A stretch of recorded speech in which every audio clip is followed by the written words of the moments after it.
Hi, I'm Chuck Wolf, and you're listening to the Emotion Roadmap. Take the wheel and control how you feel. In tonight's show, I want to talk about teams and team culture. Especially want to say how wonderful it was to watch a really excellent basketball team play remarkably well, inspired by a particular undersized point guard named Jalen Brunson. What a remarkable run the New York Knicks ran on. And to all my friends and family members who celebrate New York and haven't had a championship, I think it's been 53 years. Congratulations on the New York Knicks winning a championship. So that was what I wanted to lead with. But I also want to tell you a little bit about the show. So I've been doing a radio show and now this live stream for over 17 years. The show's about helping people deal with emotions. Now, sometimes I like to talk about what you actually see in the way of performance where emotions made an enormous difference. Think about if you watched the game in the fifth game, the final game, when it looked like New York was headed back to New York City for a sixth game, and it looked like the San Antonio Spurs, the team they played in the championship, in the NBA Finals championship, was going to dominate that game. And they were up, I think it was 16 points when the Knicks started to turn it around. And they had turned it around time and time again against lots of good teams. They went on a 13-game winning streak in the playoffs. They lost 3 games the entire playoffs, and the first 2 they lost were in the very first series. They dominated. And it was a team that was built around an interesting culture that came from Villanova. Jay Wright was the coach of a championship basketball team in college, where 3 of the Knicks players played together on that Villanova championship around 2018 or so. And now they come together and they're playing together on the New York Knicks. And the New York Knicks had a coach that had had some tough runs himself, Mike Brown. But he had Leon Rose, I believe, was the GM that put the team together. They found some incredibly talented players to complement the Villanova young men. And they put it all together. It was a nice story for so many reasons. And again, the show's about emotion management, how emotions play out, how they influence our lives. One of the really nice stories was about Carl Anthony Towns. They call him Cat, K-A-T.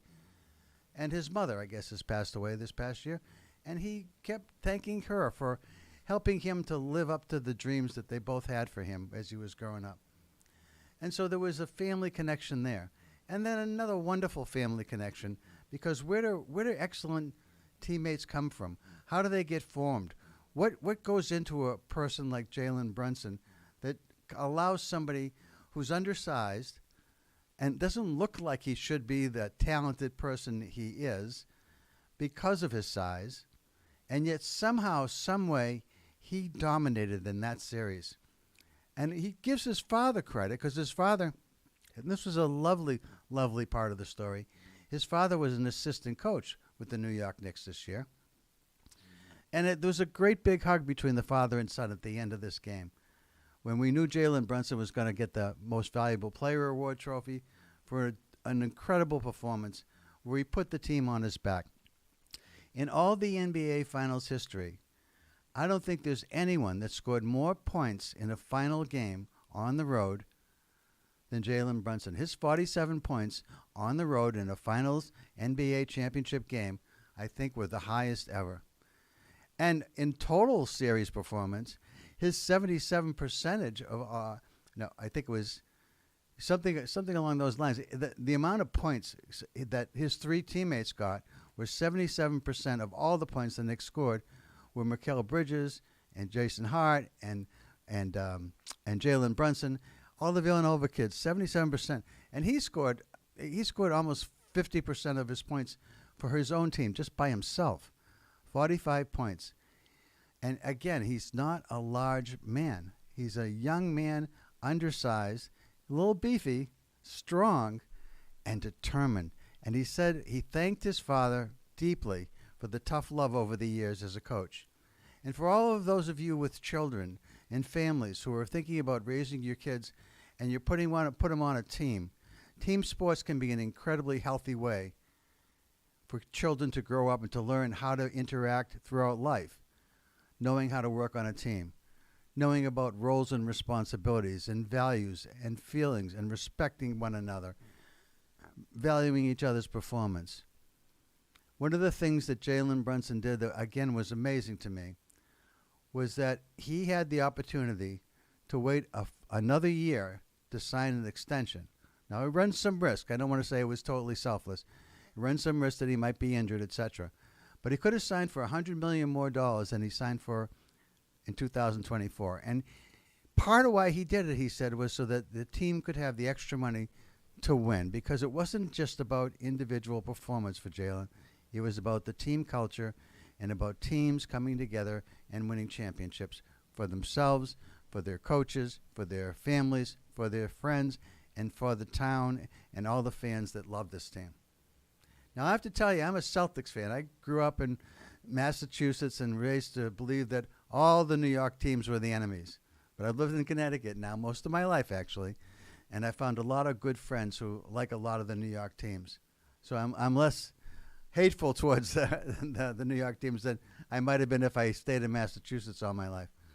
But having said that, it wasn't about the New York Knicks that I was cheering so much as it was the quality of play, the teamwork, the unselfishness, the willingness to put your body at risk, take a charge when someone you allow someone to run into you so that the ball comes to your team because they didn't plant well and they didn't execute well, and so they call it a charging foul, at which point you give your body up to get the ball for your team. That takes great courage. These are big men running down the floors, running into you. Jalen Brunson was noted for doing that too.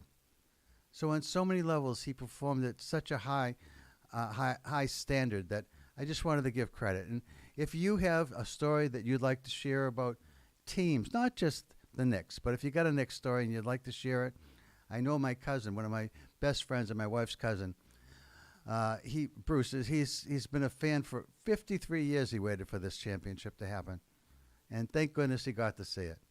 I'm so happy for him and for so many of my other friends that really believed in this team for so long and was so disappointed for so many years.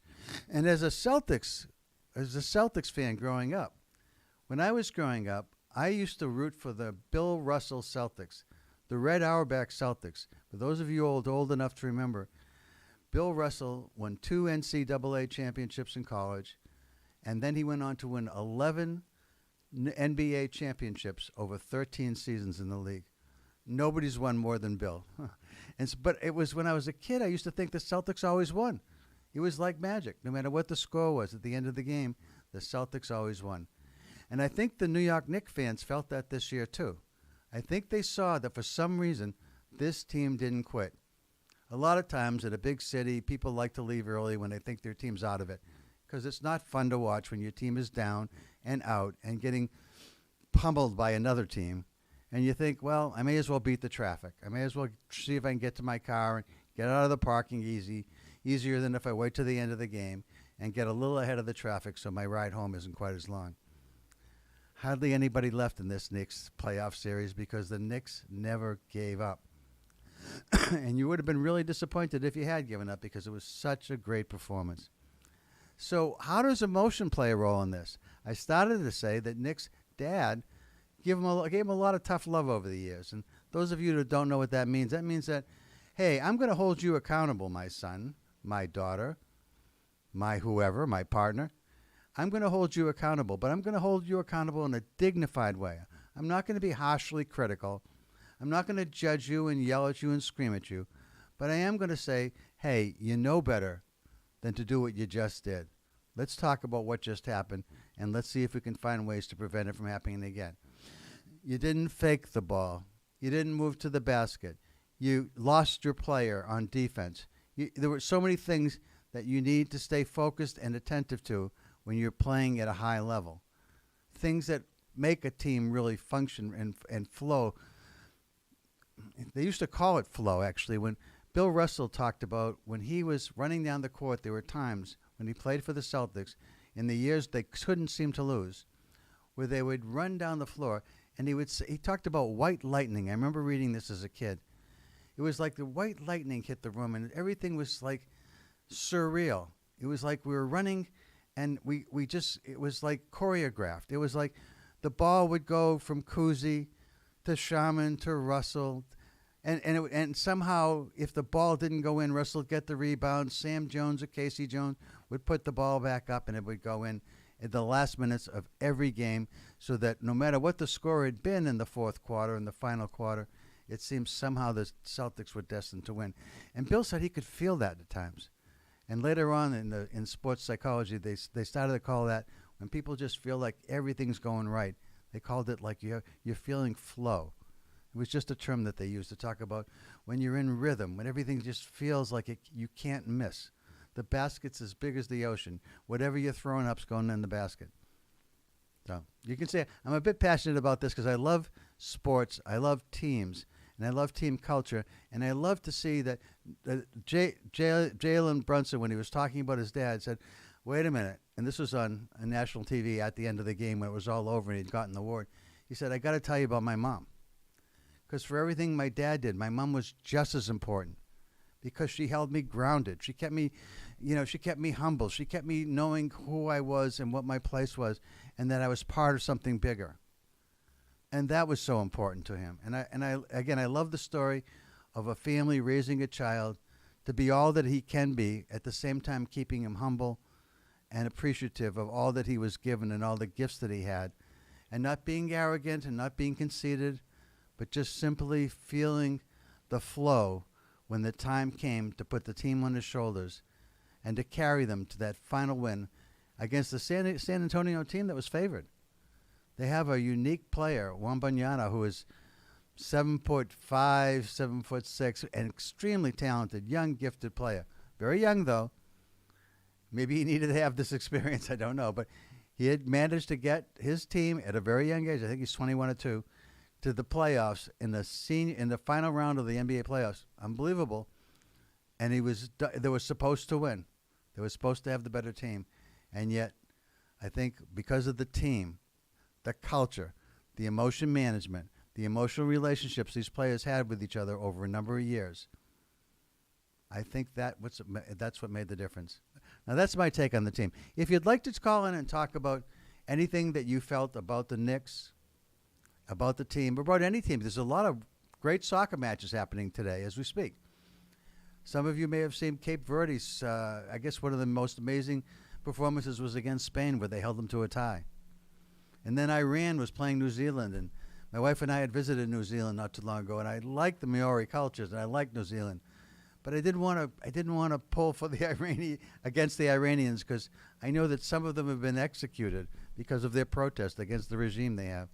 And so it was like, it's sometimes hard to know who to cheer for. But when you watch great performances by teams, and by the way, those two teams tied also 2-2, a lot of ties. And yet the USA won their game 4-1, and a pretty remarkable game for the USA. And soccer isn't a big sport in our country. It isn't today, although it might be tomorrow, because there's a lot of excitement building around soccer in this country, and in Mexico and Canada, in North America. So if you want to talk about soccer or any other teams that you might have been a part of, shout out to the Simsbury girls lacrosse team, who just won their second title, I believe. State title. Congratulations to the Simsbury girls lacrosse team. How great is it when you pull everything together and you get that final victory that says, we're champions now. No one can take that away from us. We made it. So, if you have a thought or two about teams, team culture, I'll talk more about teams. I'm happy to talk about it. But the show's about emotion management. It's about helping you take control of the wheel and drive where you want to drive to. I always thought that the tagline should be, take the wheel and control how you feel, because we have so much more ability than we are led to believe growing up about how we might manage our emotions and how we might influence the emotions of others. And when you see it all come together in a performance like what we watched, if you watched that game on television, on the NBA game, you saw an incredible team performance.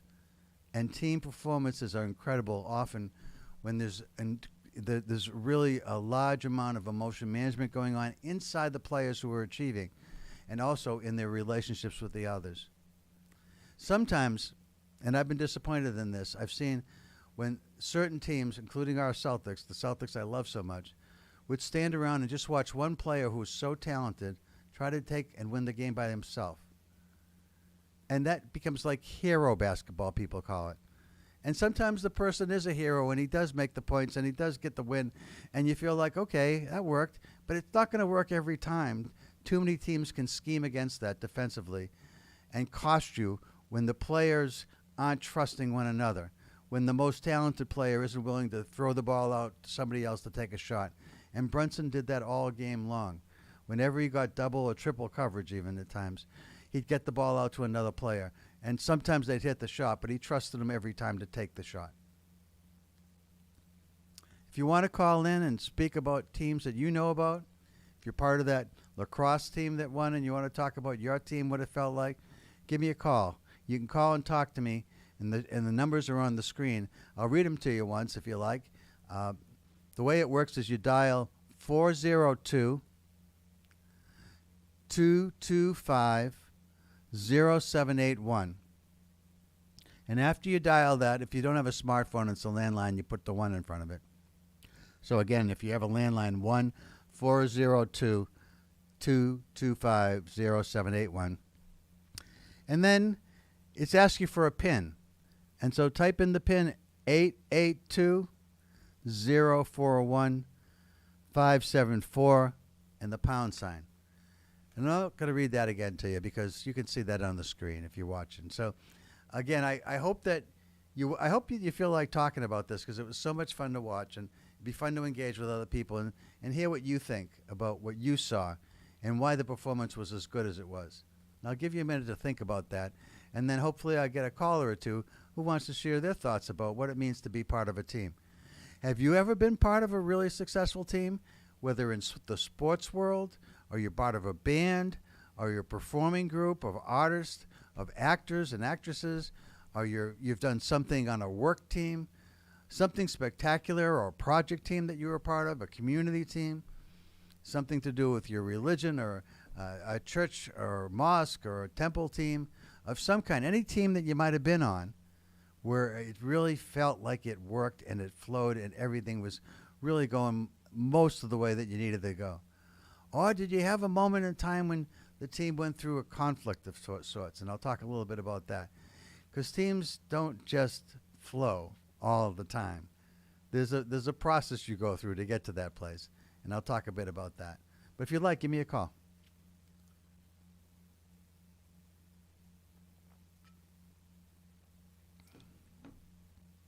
Okay. So what else about teams? Teams are basically a group of people who come together as a group, and at some point the group may become a team. Doesn't always. What do I mean by that? So let's assume, from the standpoint of what I consider to be emotional intelligence, the idea of a team becoming a team and not just a group of individuals who happen to be in the same place at the same time working on something together. That can be a group and not a team. The distinction is we feel like we're part of something special. We feel like we belong. We feel like we're in this together. We aren't all just individually doing our own thing. Sometimes people talk about sales teams. And are they really teams? When individuals are only getting paid for what they sell and there's no benefit to them to help another seller out, another team member out, to help another team member sell more. If my dependent variable is how many sales I make in terms of how much money I earn, and there's no real benefit to my working to help you or somebody else that's alongside me learn how to do what I'm doing, and there's no real any benefit or motivating factors influencing me to want to do that, other than maybe I just like helping people. I mean, that's certainly true that I might just like to help people.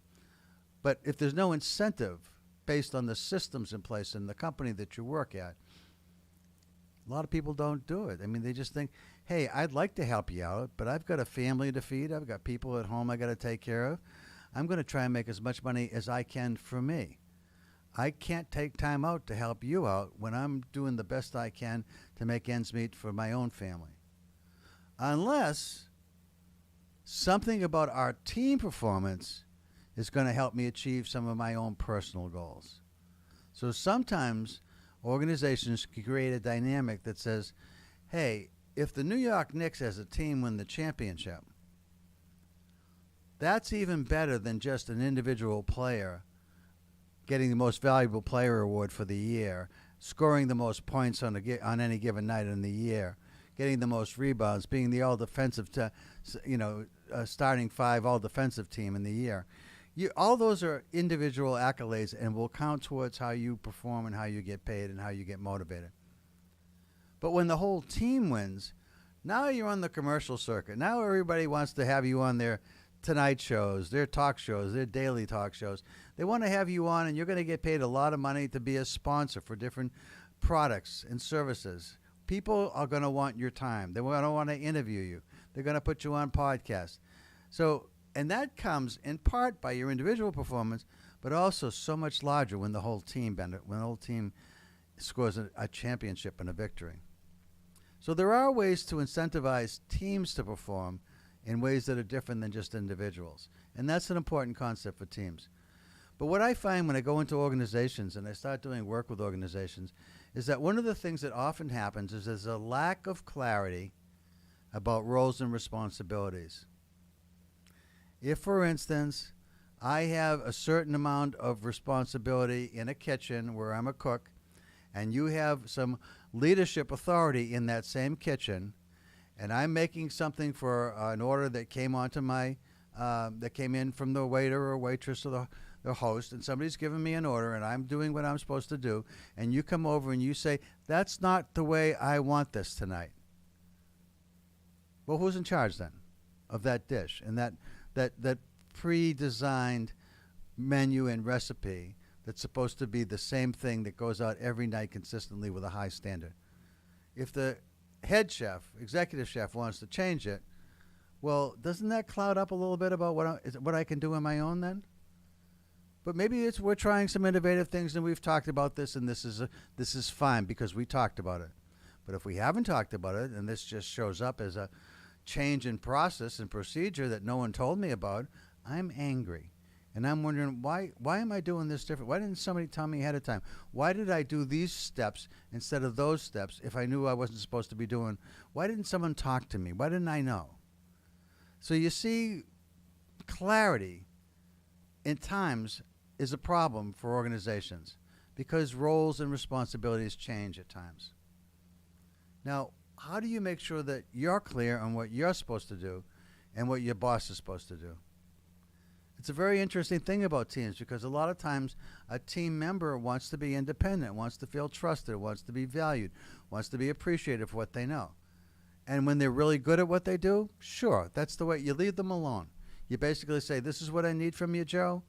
This is what I expect to have from you by such and such a time in a quality way and on budget. Any questions? No, you're good to go, Joe, and I leave you alone. Mary, on the other hand, Mary, you're new here. And I know that I hired you thinking you have the same skills Joe has, but I haven't seen him yet. So, Mary, I'm going to watch you more closely, and I'm going to work with you, and I'm going to kind of hover a little bit. And you might feel like at times I'm what they call micromanaging, and you're not going to feel part of the team until I feel like I can trust you and you can trust me, and we know what we're doing together. Now, that's true about sports teams. That's true about work teams. That's true about any team, school teams, project teams. But the most important feeling that team members have, and this comes from my friend Vanessa Druscott, who had an article published in the Harvard Business Review and just wrote a book with the same title, Team Emotional Intelligence. And what Vanessa has found out is that what most people want to feel like they're part of a team and that team values them and that they matter and that their input counts for something. Doesn't mean they get their way all the time, but that they are listened to and supported and cared about. When that happens, what we're looking for is a feeling called belonging. Vanessa said it's the most important feeling of every team member is that they feel like they belong. They feel like they're part of something special. Have you ever not felt like you belonged on a team? Or is there a time when you've been on a team and it felt like we all belong? and we all had this amazing ride together as a team. As a kid, I was played varsity soccer myself, and I was a pretty good athlete, and I played varsity soccer, and when I played with some remarkable kids who were older than me, and I got on the team as a freshman, which is pretty remarkable in itself. I was really proud that I'd made it to the team as a freshman. But I didn't get a lot of playing time at first because there were team members who were more senior than me who knew more, played better, were a little stronger, taller, faster maybe. Probably not faster. I was pretty fast. But they were taller and stronger. And I had to learn how to play with them. But right away, they made me feel like a member of the team. They invited me in. Even when I made rookie mistakes, they made me feel like that's okay. We've all done things like that. Don't worry about it. One time, this was kind of funny. There's something called a hinge kick in soccer. It's where the ball's in front of you, and you don't want to kick it forward, and so you flip yourself over backwards. You throw your leg up in the air, and you kick the ball behind you. It's a pretty impressive play when you do it right. Well, one time in practice, when I was practicing on the team, on my varsity team, I slipped by accident. I was playing fullback. I was playing in defense. I was one of the people closest to the goalie. And when I went to kick the ball, my foot slid. The grass was kind of wet that day. My foot slid out, and I fell, and I did a hinge kick. But I didn't mean to do a hinge kick. I was facing forward towards the other person's goal, the other team's goal, and I turned, and when I fell and the ball kicked, it kicked and fell backwards and went into my own goal. I scored for the other team. It was just a practice. It wasn't a big deal, but it was very embarrassing to do a hinge kick. Beautifully done, well executed, not on purpose, and into the wrong goal. So, but again, the team they just joked with me. They made me feel it was okay. Somebody else said that they had done something similar once. I don't even know if it was true, but they made me feel good about it. And, they made me feel like I belonged. And that team, this coach was about tough love. I never worked so hard in my life. I was never in as good a shape as I was when I played on that team all those years ago. And we went to the state championships every year, and a few years we won because we were a small town, but we were that good because he believed in us. And how important is that? When you have someone that leads your team that believes in you and believes in all of you and believes in all of you as a team, how does that feel? Can you be that kind of team leader? Mahatma Gandhi years ago said, be the change you want to see. Everybody talks about, yeah, I'd like to see change. Well, what about you becoming that change? Be the leader you want to work for. That's something I've thought of. If you emulate and really value the leadership you've seen in some other people over the years, can you be that person? Can you do those same things? Can you provide role clarity? Can you explain to people what's happening and why to them? Can you give them what they need to feel like they belong, that they feel like they're a valued, meaningful team member?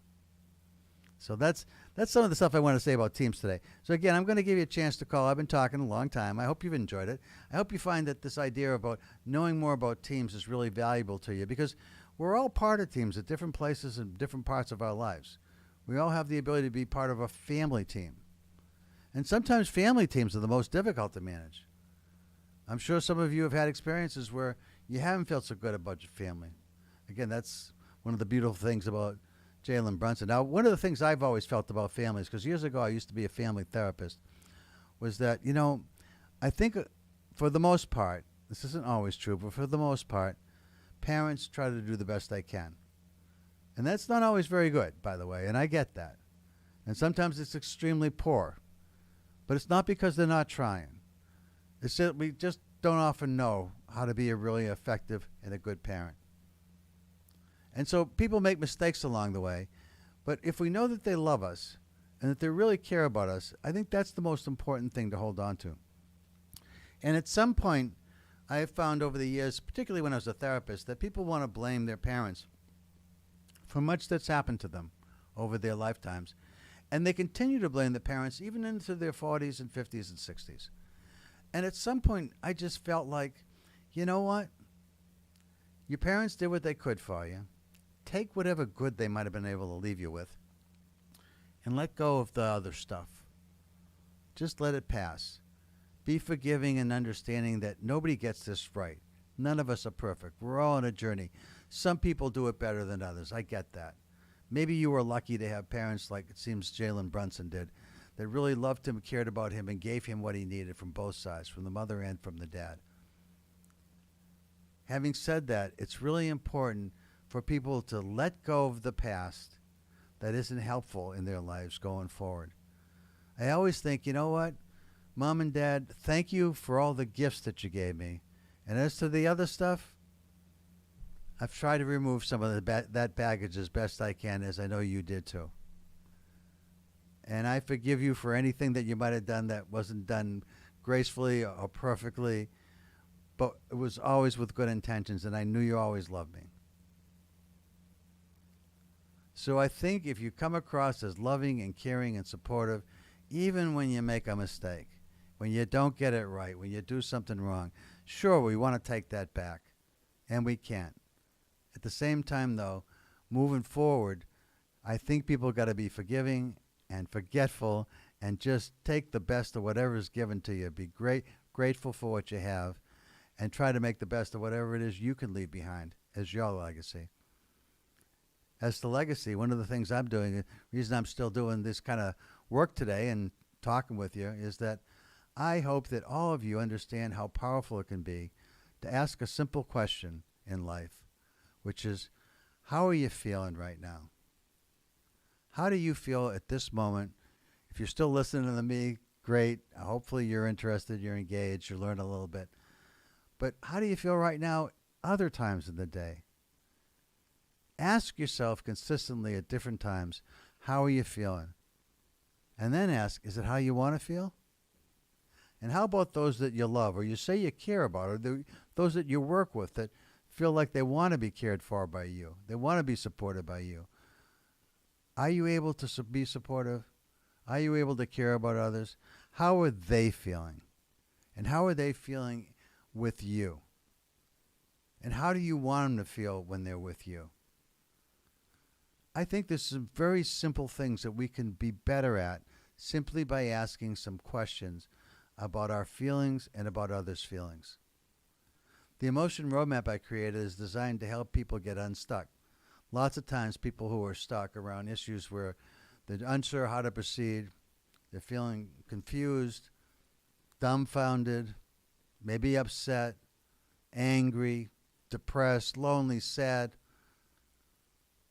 And if it's not how you want to feel, what can you do to feel different and better? I know there's people out there today that I listen to them talk about politics, and I listen to them be upset about things that really they don't have much control over. And they carry that around with them. And it's like, it's depressing to listen because they seem unhappy quite a bit of the time. And I am unhappy about certain things in life and certain political events that take shape and place. But I try to focus on what's good in life. I try to focus on what I'm grateful for. I try to surround myself with an enthusiasm for life, an engagement for life, a caring and sharing with my family and my friends. And I try to model that for all of you who might listen to this show, to try to ask, what is it I'm feeling? And to see if there's a way to make more pleasant feelings occur in your life and in the lives of those you care about, that you love, that you support, and that matter to you. Really, to everybody. There's this Willie Nelson song, "Live Every Day of Your Life as if it was your last, because one day you're going to be right." I love that quote. Now, it's not original to Willie, but he put it in a song. And he said, treat everyone the way you want to be treated and see how it changes your life. I love that, too. You may or may not like Willie Nelson or his politics or whatever it is about Willie, but he's written some great lines, and those are two of them, I think, that are just fantastic. And again, he didn't originate that. I mean, the golden rule is sort of treat everyone the way you want to be treated and see how it changes your life. But do it. Don't just think it or say it or write it. Actually treat everyone the way you want to be treated. I am constantly reminding myself, especially when I'm upset about something. I had a charge card the other day, a credit card company that charged me something. They said they can't find the charges, but it was their company. It was clearly on my credit card. And was a fraud. Somebody found my number or somehow and got a number, and they had it. So I called the credit card. I said I did try to get this removed because it's not a legitimate charge, and they said we have to issue you a new credit card. Now I'm upset because this credit card is tied to a number of vendors, and now I got to do things. But now I'm not upset with the person I'm talking to. They're being very helpful to me, but I'm upset, and that's starting to come across. And I say to myself, treat everyone the way you want to be treated, and see how it changes your life. And so instead of being angry or upset, even though that's what it was, the occurrence, because of all that was happening, nothing to do with the person I was talking with, but just how I was feeling, I changed my tone, I changed my voice, and all I did was say, I'm so thankful that you're being so helpful, and thank you, and I would appreciate it if the car could get here quicker than maybe, whatever. And so everything changed because I walk around thinking like this. How do I treat everyone with kindness? How do I treat everyone the way I want to be treated? And I don't always catch it. I don't always get it right. But I get it right a lot more than I used to because I think about it a lot. So I encourage you to, when you're part of a group, make it feel like a team by helping everybody to feel like they belong. Many, many years ago, I watched a video by Rosameth Moss Cantor, who was a Harvard Business School professor. She's still around. She's in her 80s now, I guess, but I think she's still teaching at Harvard. And she created this video called O, the Tale, T-A-L-E, of O. You can look it up on YouTube, and it's this really cool video about X's and one O. And you see a lot of the things that resulted in diversity, equity, and inclusion, and all the work that we tried to do to try to make things right with people. And unfortunately, there's a lot of reasons why that didn't work out the way it should have. But the goals were good. The goals were good. And what the Tale of O, all these years ago, I remember seeing this 1980s at Harvard Business School when I was there. The Tale of O was a story about X's talking about an O. Like when you're the O, the only is what they said. You're the only person of this faith, of this color, of this race, of this religion, or whatever it might be. So tell me about, what do O's think about that? Or did you see what that O did? I knew we didn't want O's around here. Or should we invite more O's? This seems like a good O.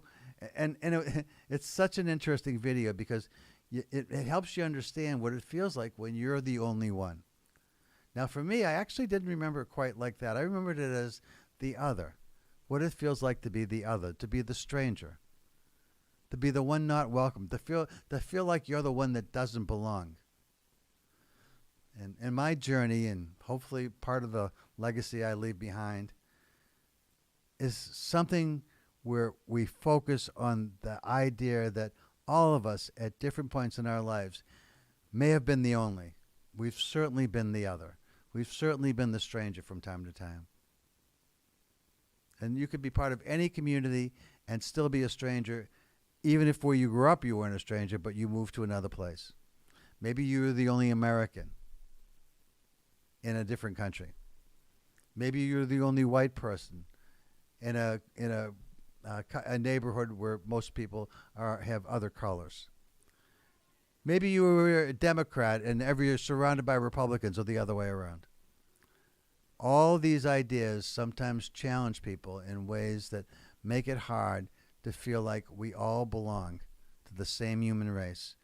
And we all, at some point, want to feel like we're part of the same team, fighting for the same goals, trying to treat people with kindness, with respect, valuing everyone.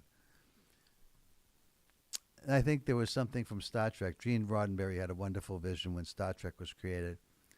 And one of the things he did was with the Vulcans, he had some philosophical concerns he wanted to share, and he talked about IDIC. That was the Vulcan philosophy, and and it remains with me. I still remember it to this day. Infinite diversity, ID, infinite diversity, and infinite combinations. Bringing all of us together with all our differences, at the same time recognizing we're all part of the human race, we're all part of the same team, we're all aspiring to make the world hopefully a better place where all of us can exist and enjoy one another and benefit from one another. And teams where you feel like you belong, where you feel like you're special, where you feel like you matter, You feel like you are caring about others, and others are caring about you. And you know what your role is, and you know what your responsibility is, and you recognize that roles and responsibilities may change over time, and you talk that through, and you have a process for making decisions even when you disagree. And you know that conflict exists, and conflict actually causes people to think differently, more creatively when we don't agree, and not one of us or any of us are totally right, that maybe a better possible version of whatever it is we're trying to solve, whatever problem or opportunity we're trying to capitalize on, we're going to have a better approach because we listened deeply to one another, and we valued our differences, and we appreciated those differences, and we're grateful that we're willing to be able to speak openly and honestly with one another in an authentic way, and we're not worried about having to be in a safe space, because our safe space is with each other, because we know we care about each other, and that we value each other's input even when it's different and we disagree. So those are some thoughts I had about teams and teamwork, and I realize nobody called in today, and that's not unusual, I guess, but hopefully at times we will have people who feel like they want to call in. I'll give you one more chance at this if you want. 402-225-0781. That's the number. The PIN 882-041-574 and the pound sign.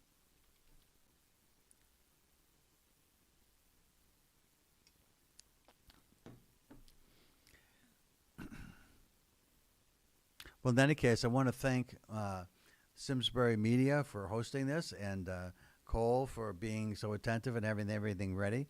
And while we haven't generated a lot of phone calls here, I do hope you're enjoying listening to the show, and that the show is giving you some things to think about that makes life better. My goal for the show is to help you understand that this emotion roadmap, which starts with what are you feeling about something that you haven't figured out yet, where you might be stuck. What are you feeling? Is there anyone else that's key? What is he or she or they feeling? Would there be a better, more ideal feeling that you might want to feel? How do you want to feel? How do you want others to feel that are involved? And what can you do to get there? What can you do to make the transition happen? And I hope that what you've learned a little bit about teams today is if you want teams to function as a team and not just a group of individuals who happen to be together working on something, I think the difference is focus on how to make them feel like they belong, that they're valued, that they matter, that you care about them. Hold them accountable. One of the fellows I worked with recently in recent times said, you know, Chuck, emotional intelligence sounds kind of soft, but let me tell you, you ask me how I want people to feel? I want them to feel accountable, because when people are accountable, life is good. You know you can count on the person beside you getting to you what you need to get done on the time that it's supposed to be there, in a way that it's supposed to come into you, with high qualities, on time, on budget. When we can make life better, it's because people are being accountable. And when they can't get something done, they let you know as soon as they know, so you can make other plans. Life is good when people are accountable. But holding people accountable, you have to do it with dignity if you want to get a team to feel like a team and not just a group. So thank you for that. Again, I'm Chuck Wolf. You've been listening to the Emotion Roadmap. Take the wheel and control how you feel. I hope you found the show somewhat entertaining, and that you found some food for thought in this, and that you find a way to make the teams that you're a part of truly feel like teams, where everybody feels like they belong. Thank you to Simsbury Media for hosting the show, and Cole for taking care of this and getting this upright on my website and on the Simsbury Media website. Thanks, everybody, for listening. I hope you've enjoyed it. I've enjoyed being here, and I was glad to be able to talk about the Knicks and the wonderful performance by a young man named Jalen Brunson, who has obviously already accomplished great things and probably more to come. So with that, let me sign off and say thanks and goodbye. And I'm on the year on Tuesdays, typically from 5 to 5:45 p.m., and I try to be on every other Tuesday, but sometimes the schedule doesn't allow either mine or the Simsbury studios. So thanks again.